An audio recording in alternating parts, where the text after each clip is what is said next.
Hello. नमस्कार, good morning, सुप्रभात.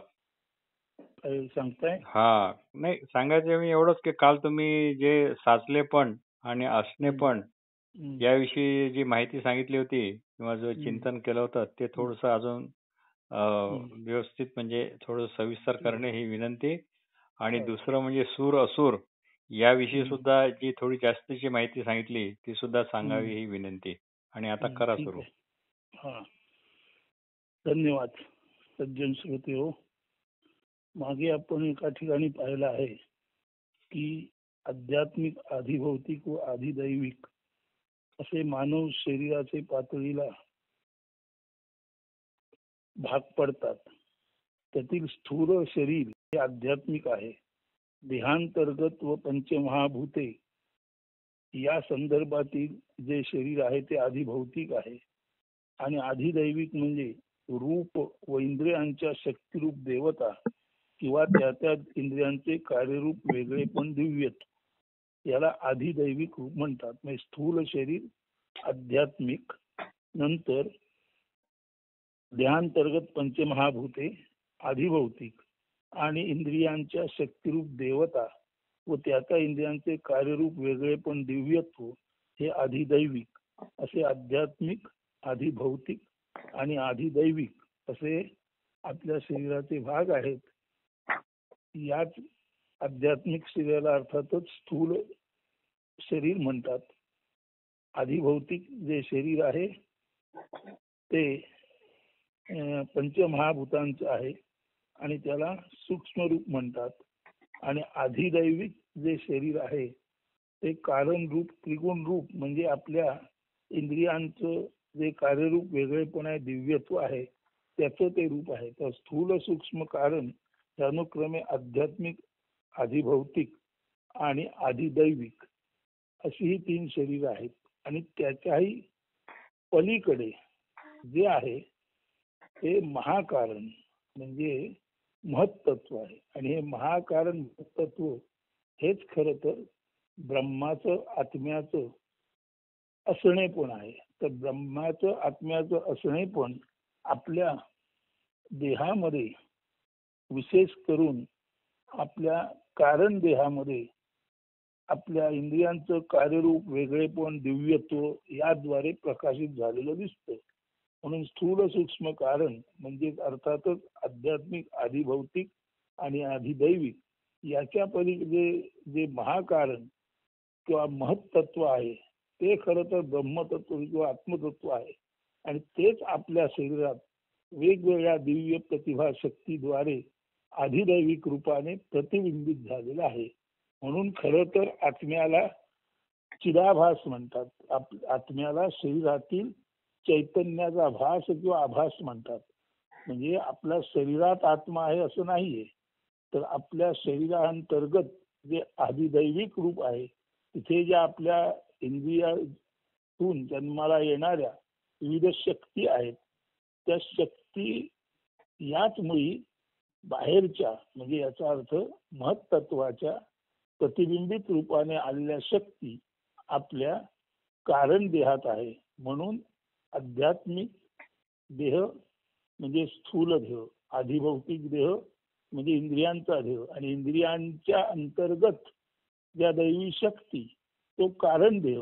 आणि या दैवी शक्तींमध्ये जे काही प्रतिबिंबित होतं चैतन्य रूपाने तेच खऱ्या अर्थाने बाहेरचं महत्तत्व किंवा आत्म्याचं प्रतिबिंब आपल्याला दिसत असतं. आणि म्हणून आपल्या अंतर्गत ज्या विविध क्षमता आहेत त्या आत्म्याच्या प्रतिबिंबित झालेल्या क्षमता याला चिदाभास म्हणतात. म्हणजे आपल्या अंतर्गत आत्मा आहे याचा खरा अर्थ असा आहे महत्कारण, स्थूल, सूक्ष्म आणि कारण या त्रिदेहामध्ये महत्कारण आपला जो प्रकाश, ज्ञानरूप प्रकाश टाकतो, क्षमतारूप प्रकाश टाकतो, त्यालाच आपण आपल्यातील ससंवेद्य शक्ती ज्याला आपण आत्मरूप म्हणतो ती ससंवेद्य शक्ती हे प्रत्यक्ष महत्कारणाचं पडलेलं प्रतिबिंब आहे.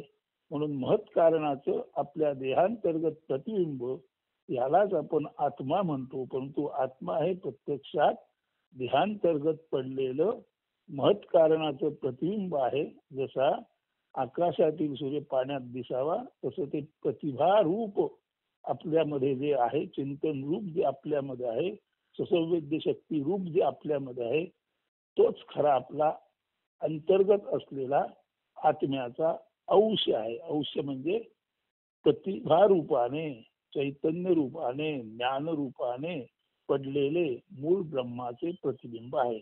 आता हे सांगायचं कारण असं आहे की हे जेव्हा आपण म्हणतो तर ही संपूर्ण माहिती केनोपनिषदात आहे. केनोपनिषद याचा मूळ शब्द केन, कोणी, काय, केव्हा, कसे, ही जी आपली उपनिषद आहे ही ऋषी मुनी यांनी स्वतः चिंतनात असताना त्यांना त्यांच्या चिंतनातच कोण, कानाचा कान कोण, डोळ्याचा डोळा कोण, असे प्रश्न पडले आणि त्या चिंतनातच त्या प्रश्नांची उत्तरं त्यांना गावली. आणि हे संपूर्ण चिंतन त्यांना स्वाभाविकपणे, ज्याला आपण म्हणतो सहज पद्धतीने, सहज ध्यानामध्ये त्यांच्यामध्ये हे चिंतन उद्भवलं आणि त्या सहज ध्यानातच त्यांच्यामधून हे आपल्या शरीराचे स्थूल देह, सूक्ष्म देह, कारण देह, तो आध्यात्मिक देह, अधिभौतिक देह, अधिदैविक देह, त्या पलीकडचं महत्त्व जे ब्रह्म त्याचंच प्रतिबिंब आत पडलेलं आहे. म्हणून आपल्या अंतर्गत आत्मा आहे. तो आत्मा म्हणजे प्रत्यक्षात चैतन्याचा आभास किंवा चिदाभास आहे, हे त्यांना त्यांच्या सहज ध्यानात कळलेलं आहे. आता हे सहज ध्यानात असताना जर ऋषीमुनींना कळलं तर सहज ध्यानात जो जो राहील त्याला आज ना उद्या याचा अंतर्गत बोध स्वतःतून होणे सहज शक्य आहे. असा विचार केल्यानंतर आता आपण सुर, असुर, मानव इकडे बोलूया. अतिशय प्रामाणिकपणे सांगायचं म्हणजे सुर याचा एवढाच अर्थ आहे आपल्यातील दिव्यत्वाचा शोध बऱ्यापैकी लागलेले. असुर याचा एवढाच अर्थ आहे आपल्यातील असणेपणावरचं जे साचलेपण आहे ते अजून दूर करण्यासाठी प्रवृत्त न झाल्यामुळे आपल्या मूळ रूपाचा नीट शोध न लागलेलं ते असुर. म्हणून सुर आणि असुर हे प्रायशः सर्व मानवच आहेत. लक्षात ठेवा, ज्याला आपण देव देव देव देव देव म्हणतो, दिव्यत्व म्हणतो, ती जी ब्रह्मशक्ती आहे ती निर्गुण निराकार शक्ती आहे. आणि निर्गुण निराकार ब्रह्म जेव्हा म्हणजे जेव्हा बिईंग मध्ये जीवदशेत आलं तेव्हा एनर्जी विदिन बॉडी, शरीरांतर्गत जे चैतन्याचं प्रतिबिंब पडलं ते ज्यांना समजलं ते नर सुरपदाला, म्हणजे ते नर आपल्या दिव्यत्वाला जाणणारे, आणि ज्यांना हे जाणतं आलं नाही ते नर असुर पदाला, म्हणजे आपल्या दिव्यत्वाला न जाणणारे.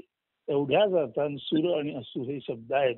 खऱ्या अर्थान असुर हा शब्द अयोग्य आहे, सुर हा शब्द योग्य आहे. सुर याचा एवढाच अर्थ आहे आपल्यातील आत्मज्ञानाचा सुसंवादी स्वर, आपल्यातील आत्मज्ञानाचा सुसंवादी स्वर ज्यांना गवसला ते मानव सुर, आणि आपल्यातील सुसंगत आत्मचैतन्य ज्यांना गवसलं नाही ते असुर. परंतु गवसलं नाही, परंतु सुर किंवा असुर म्हणजे प्रत्येक मानवामध्ये मुळात हे आहेच आहे. म्हणून असणे पण हे मूलभूत असल्यामुळे खऱ्या अर्थाने सुर असुर असं वेगळे पण नाही, एक असणे पण आहे जे संशोधित झालं, कळलं, त्यांना आपण श्रेष्ठ म्हटलं. म्हणून अशा मानवांना आपण सुर म्हटलं, ऋषी मुनी चिंतक साधक म्हटलं. आणि सर्वसाधारण संसारी माणसाला आपल्यातलं हे असणे पण अजून नीट कळलं नाही किंवा ते कळण्यासाठी त्याच्यामध्ये जागृती झाली नाही, म्हणून जो साचलेपणा दंग आहे, व्यग्र आहे, तो संसारी माणूस या तुलनेत असुर आहे. किंवा सुर असुर, देव दानव असं प्रत्यक्षात काही नाही. फक्त दिव्यत्व म्हणजे त्या ब्रह्माची शक्ती आहे. त्या ब्रह्माच्या शक्तीचं ज्ञान जिथे उदित झालं आणि त्या ज्ञानाच्या उदित होण्याने ज्याने अधिकाधिक शोध ध्यानामध्ये शोध घेत घेत घेत जो आपल्या निर्गुण निराकार स्थितीपर्यंत जाऊन पोचला आणि ज्याने आपल्या देहाचा जिवंतपणे भावनेच्या पातळीला, मनोभूमिकेच्या पातळीला त्याग केला, अशा माणसांना सुर म्हणतात.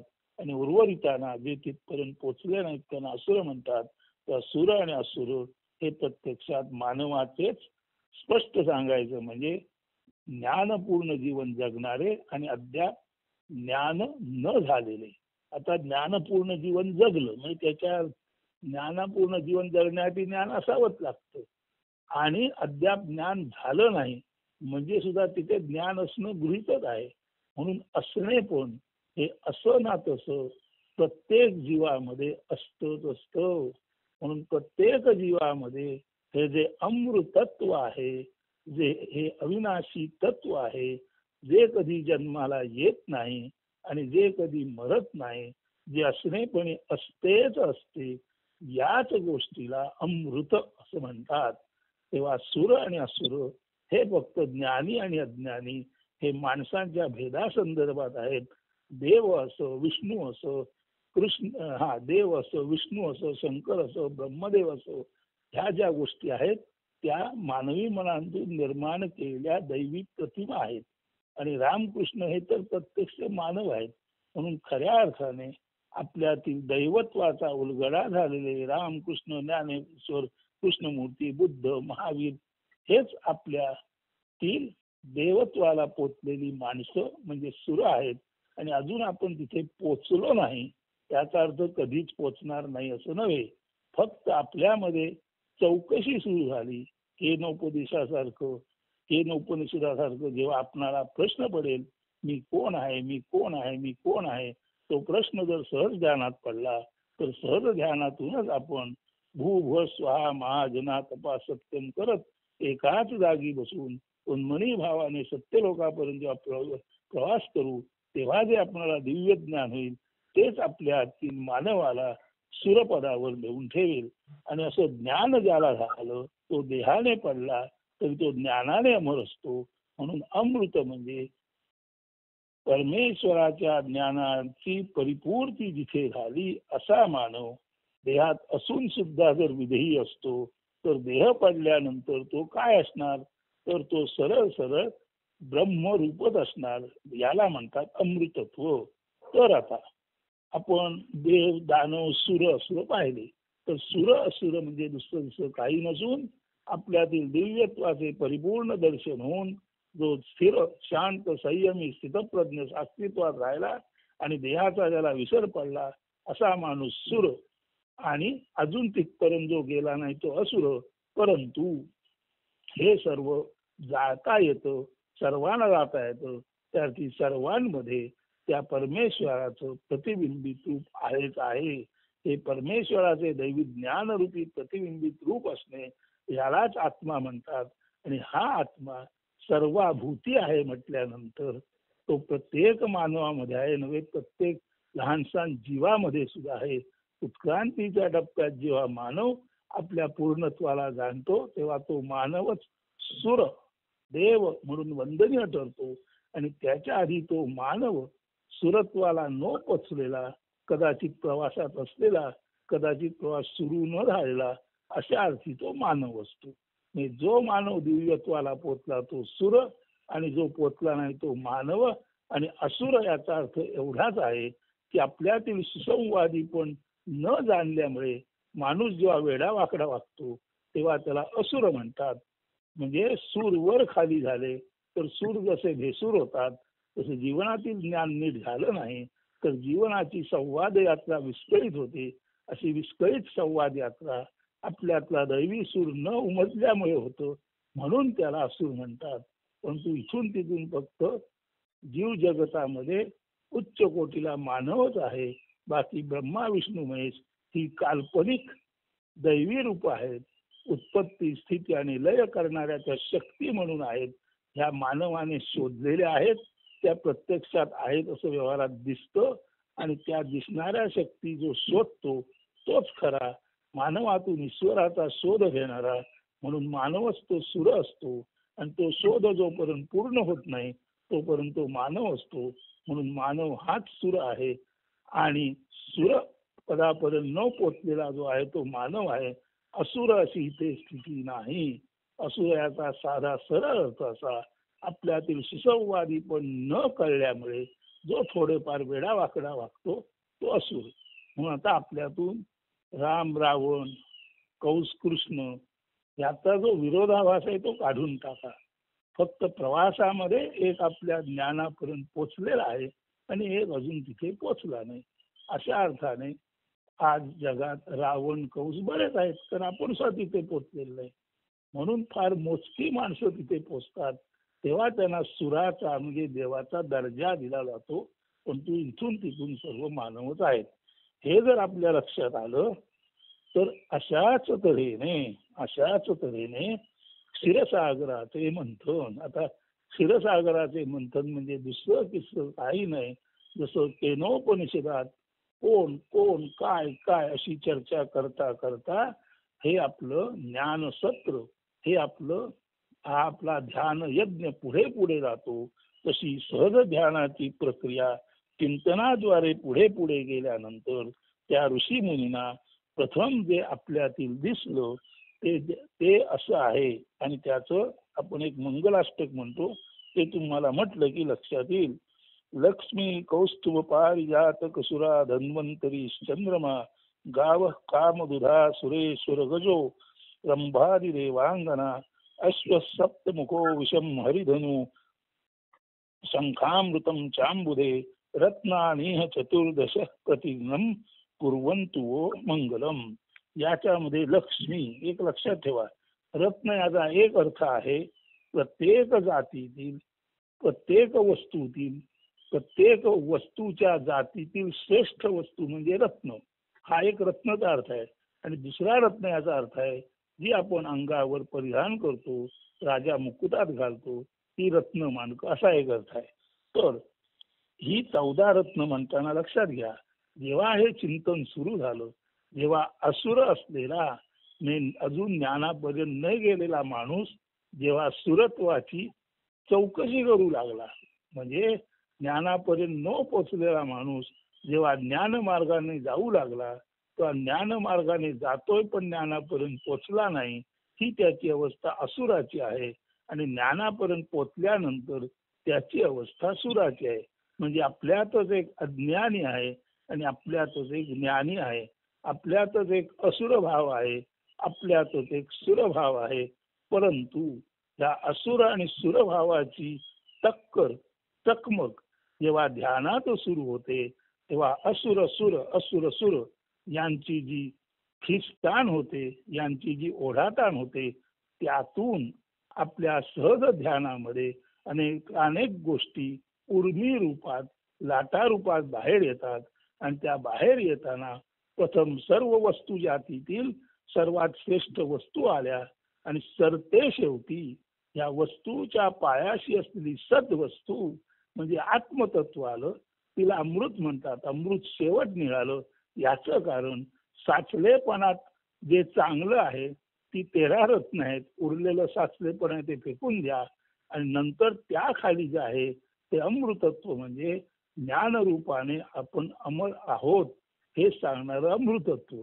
आता हे झाल्यानंतर पुढे पुढे ज्ञानी माणसाचं काय होतं की जर आपला देहही जायचा आहे तर ह्या अनेक विविध वस्तू जरी अगदी सर्वश्रेष्ठ वस्तू असल्या तरी आपला देह मर्त्य आहे, त्यामुळे आपण साठवलेल्या वस्तूही मर्त्य आहेत.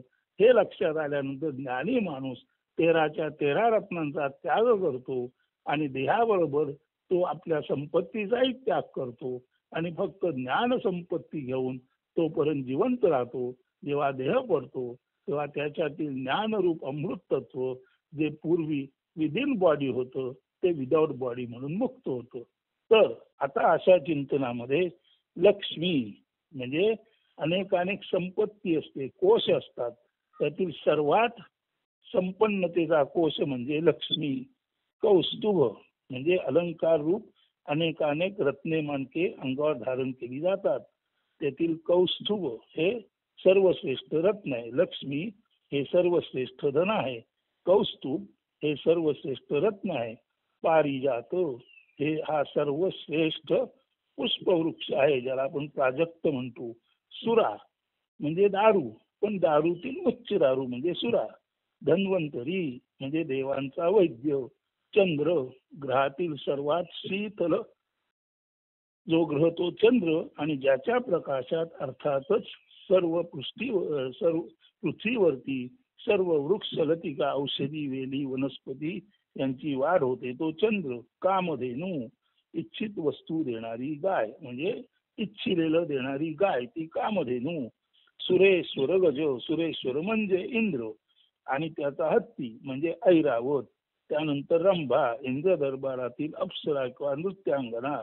त्यानंतर अश्व, त्याला उच्चैश्रवा म्हणतात. हा जो अश्व आहे तो 7 मुखांचा आहे आणि त्याला शरीर एक आहे आणि उच्चैश्रवा, आणि कान उंचावून तो ऐकत आहे. आता हा जो अश्व आहे उच्चैश्रवा तो 7 तोंडांचा आणि एका देहाचा, श्वेतवर्णी आणि उन्नत कर्ण असलेला असा उच्चश्रवा, म्हणजे हा घोड्यांमधला सर्वश्रेष्ठ घोडा. कालकूट किंवा हलाहल म्हणजे सर्व विषयातलं अतिप्रभावी विष. शार्ंग धनुष्य, ज्याला हरिधनु म्हणतात, म्हणजे कृष्णाचे धनुष्य. पांचजन्य, हा शंखातील सर्वश्रेष्ठ शंख. आता जर लक्षात आलं, लक्ष्मी, कौस्तुभ, पारिजात, सुरा, धन्वंतरी, चंद्र, कामधेनू झाल्यानंतर ऐरावत, रंभा, अश्व, कालकूट, शार्ंग धनुष्य आणि पांचजन्य शंख. ह्या जर 13 वस्तू आपण पाहिल्या तर ह्या वस्तू म्हणजे कमोडिटी आहेत. आणि सर्वात शेवटी या वस्तू जगताचा पाया अमृत, म्हणजे खऱ्या अर्थाने ज्ञानरूपी आत्मतत्वरूपी ज्ञान ते अमृत आहे. म्हणून पहिली 13 रत्न ही त्या वस्तूतील श्रेष्ठ वस्तू आहे. आणि 14वी वस्तू नाही, सर्व वस्तूंना अवधारित करणारी आत्मतत्वरूपी अमृतमयी अशी ही जी विद्या आहे, आत्मविद्या आहे, ते अमृत तत्व आहे. आता एकदा हे लक्षात ज्यांच्या आलं तर हे संत हे सर्व लक्षात घेता येता त्यांच्या शरीरांतर्गत चाललेल्या घुसखणीतून, ज्याला आपण म्हटलं पूरक रेचक अशी जी त्यांच्या चैतन्याची हालचाल चालते, त्या चैतन्याच्या अभिसरणातून प्रथम ह्या 13 वस्तू आल्या आणि त्या 13 वस्तू सुद्धा त्यांनी दूर केल्या. आणि त्यानंतर त्यांना त्यांचं मूळ असणेपण दिसलं. हे जे आपलं असणेपण आहे ते सर्वसाधारण नेणिवेत असतं, ते जाणीवेच्या पलीकडे असतं. कारण जाणीवेमध्ये आपल्या जे असतं ते वरच्या स्तराचं, ज्याला आपण म्हणतो कॉन्शियसनेस जो आपला आहे, त्याच्या वरच्या स्तराला सर्व आहे ते वस्तू जगत आहे, ते भौतिक जगत आहे. परंतु भौतिक जगाला सुद्धा कारणीभूत असलेलं अधिष्ठान रूपी जग आहे, ते अमृत तत्व आहे, ते दिसायचं असेल तर भौतिक जगातील सर्व साचलेपण, त्यातली सर्व रत्न, त्यातल्या सर्व मौलिक गोष्टी कितीही मौलिक असल्या तरी त्यांना ते मूळ ज्याच्यामुळे प्राप्त झालंय त्या आत्म्या इतक्या त्या कधीच मौलिक नसतात. म्हणून सगुण साकारातील कुठल्याही मौलिक गोष्टी निर्गुण निराकार परब्रह्म तत्वाच्या दृष्टीने नथिंग आहेत. हे लक्षात घेऊन ज्याने 13च्या 13 ह्याचा काय म्हणायचं रत्नांचा त्याग केला आणि केवळ चवदावे म्हणजे जीवनाचं चव दाखवणार चवदावे अमृत ज्ञानरूपी रत्न ज्याने धारण केलं त्यालाच खऱ्या अर्थाने देवांचा देव महादेव म्हणतात. म्हणून महादेवाने सर्व जगाच्या सुखासाठी हे हलाहल रूपी विष प्राशन केले. म्हणजे त्या सर्व वस्तू ज्या अंतिमतः माणसांचा नाश करणाऱ्या आहेत, या सर्व वस्तूंमुळे माणसांना ज्ञानप्राप्ती होत नाही.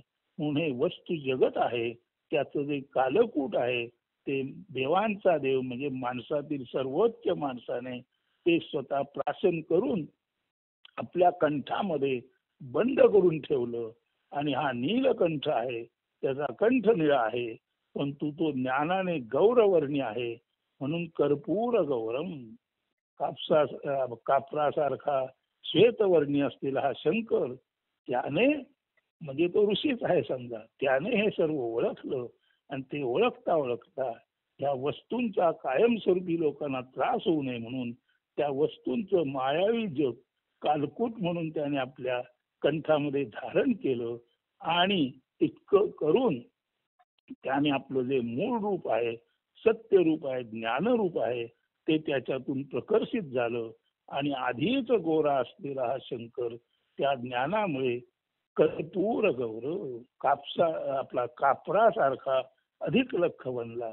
तर असा हा कर्पूर गौरम करुणावतारम असा हा जो शंकर आहे तो खऱ्या अर्थाने सर्व मानवामधील श्रेष्ठ मानव आहे. म्हणूनच त्याला श्रेष्ठ देवत्व प्राप्त आलं आणि म्हणून त्याला महादेव म्हणतात. म्हणजे एका वेगळ्या अर्थाने ज्ञानी माणसाने आपल्या सहज चिंतनामध्ये असताना ते जेव्हा आपल्या चैतन्याचा विसरण तो पाहतो तेव्हा चैतन्यावरती येणाऱ्या उत्तमोत्तम गोष्टी भले ती 13 रत्ने का असेनात त्याही शेवटी जीवाला त्याच्या उद्धारासाठी पोषक नाहीत हे समजून त्याही टाकून जो पोषक असं अमृतत्व धारण करतो आणि ते जगाला देतो असा महादेवासारखा ऋषी, असा उन्नत भाव असलेला ऋषी, यालाच खऱ्या अर्थाने आपण देवांचा देव म्हणतो. हाच खऱ्या अर्थाने जरी इंद्राला देवांचा राजा म्हटला तरी अमृत तत्व अशा अर्थाने खरोखर शंकर हाच सुरेश्वर आहे. कारण कधीच त्याने वस्तू जगताचा मोह धरला नाही आणि कायम त्याने आपलं अमृतत्व सर्वांसाठी खुलं केलं. असा हा जो महादेव आहे, हे जे महादेवाचं चिंतन आहे, हे जे ज्ञानी माणसाचं चिंतन आहे, त्या ज्ञानी माणसाच्या चिंतनातून प्रथम साचलेपणा दिसतो. त्या साचलेपणात सुद्धा काही ना काही उत्तम उत्तम गोष्टी असतात. त्या 13 गोष्टी दिसतात, 13 रत्न दिसतात. परंतु शेवटी साचलेपणातील रत्न जी आहेत ती स्वाभाविकपणे वस्तुरूप आहेत आणि प्रत्येक वस्तू कधी ना कधी नष्ट होणार. म्हणून जसा उर्वरित साचलेपणा टाकायचा आहे तशी ही 13 रत्नही टाकायचे. ती किती अमौलिक असली तरी त्या रत्नांचं मोल ज्याने जाणलं जातं त्या ज्ञानाचं मोल त्याच्याहून जास्त आहे.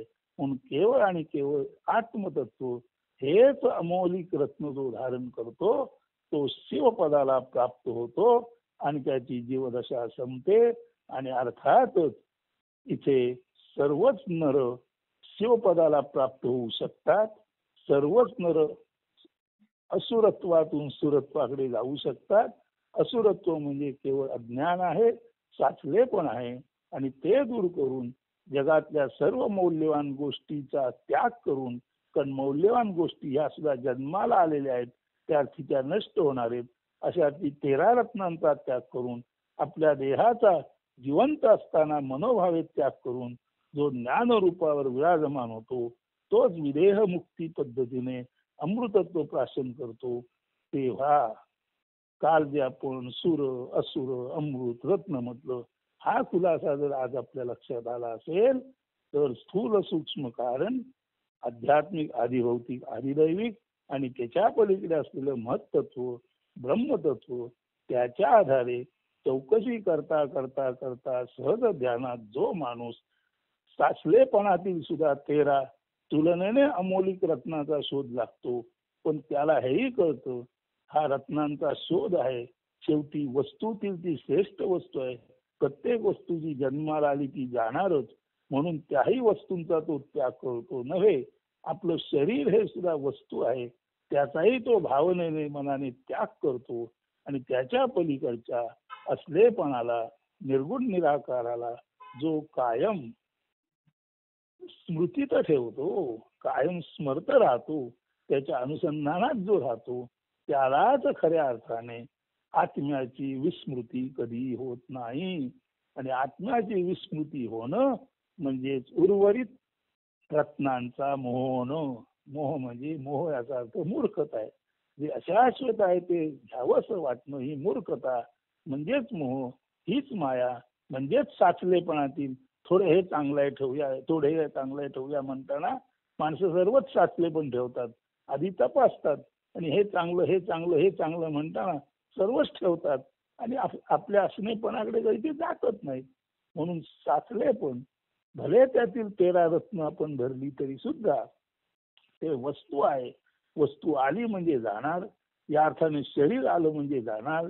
त्यामुळे 13 रत्न नाकारली, जिवंतपणे आपला देह नाकारला आणि सर्व जिथून जन्माला आलं त्या निर्गुण निराकाराचं चैतन्य रूप ज्याने स्वीकारलं तो खऱ्या अर्थाने विधेयपणे मुक्ती भोगणारा ज्ञानी शंकर असतो, महामुनी असतो, जय कृष्णमूर्ती असतो, ज्ञानेश्वर असतो, तुकाराम असतो, रमण महर्षी असतो. हे जर आपण समजून घेतलं तर आपल्यामध्ये तेच असणे पण आहे जे शंकरामध्ये आहे. मग शंकराने जे प्राप्त करून घेतलं ते आपणालाही प्राप्त होऊ शकतं.